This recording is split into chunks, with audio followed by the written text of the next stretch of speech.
Hi, ladies and gentlemen. Eddie Marcus here again.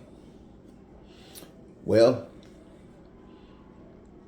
what we have recognized here in America, many of us, most of us, as evil, lying and cheating and doing a whole bunch of things that mega engaged itself in during the past several years, indicated by all of their actions that it represented that which was anti-truth, anti-God.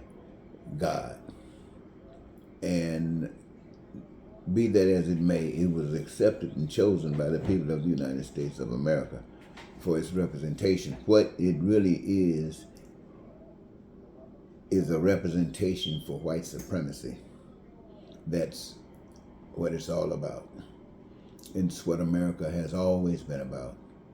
And that is what has choked the lifeblood out of America and brought her to this point where she's willing to sell her soul in trying to maintain control over a group of people that's not having it. It's a way of life that's over. And I think about white preachers, how they've accepted slavery, they've accepted Jim Crow, they've accepted everything, all the persecution that others had to endure. It's been okay with them.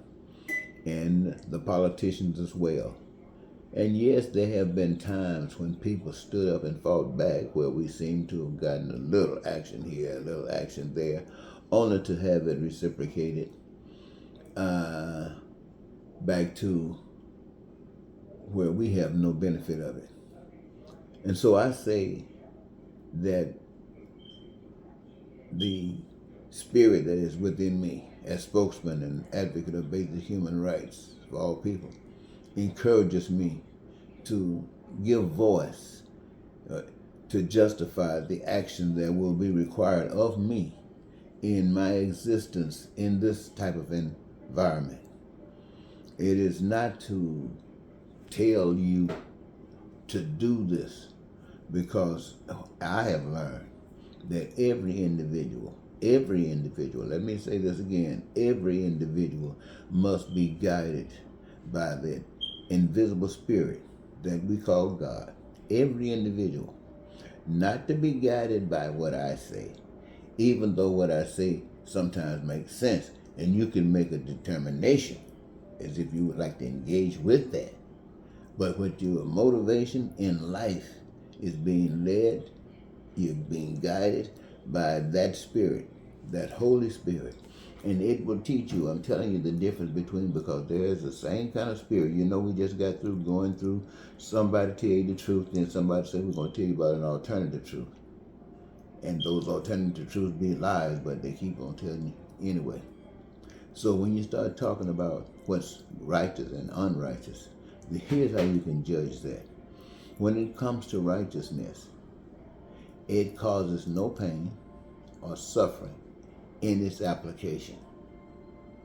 In its application produces the benefits of thy will being done on earth as in heaven. That means basically peace and prosperity and freedom and joy and happiness and living a righteous, satisfied, complete dream life.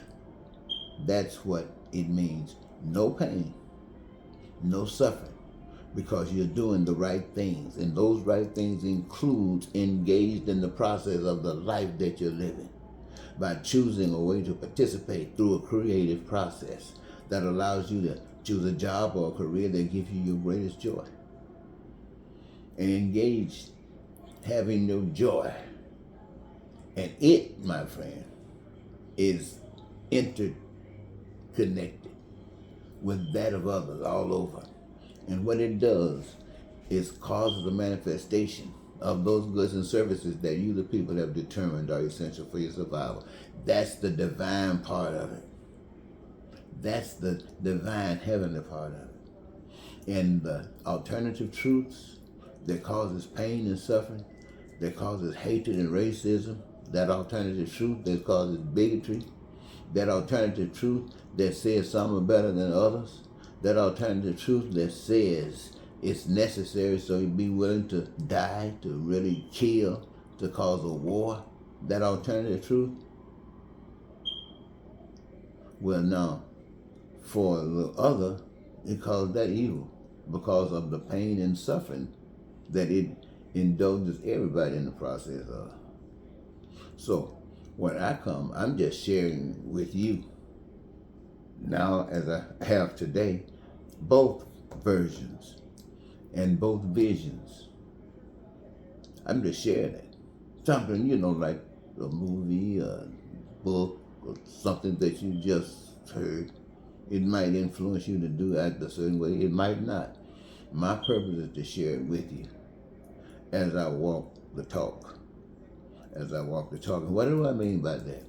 I mean that to me, every individual on the face of the earth, when I say to what I just got through saying to you, I'm saying that to and about everybody on earth that calls themselves a human being. Everybody. That means you participate. You're here on this earth and you got to participate. You got to participate. And it's made simple because you get a chance to choose, to do what you want, to do that gives you your greatest joy. You can't beat that.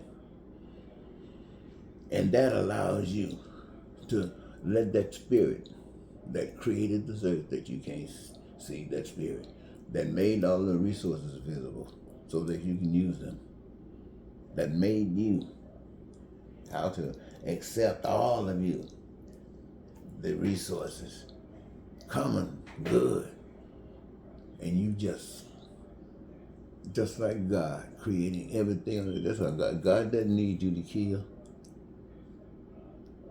And some of these gods I hear what other people have allows and call and require killing.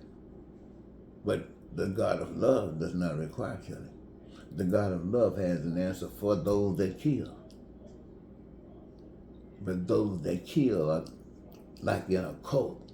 They clutch to what somebody else said as opposed to listening to the invisible God. You see, most people who follow Mega, they're not listening to an invisible God. No invisible God is leading their lives. Not even in the church is an invisible God leading their lives. They are following the dictates of hate that's represented in the voices that represents the Republican Party, conservative Republican Party.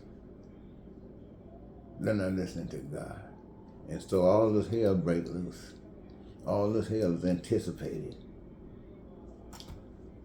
But the heavenly thing is, you represent you. That's what God made you to be, you. And by representing you, you're representing God. That's okay for now.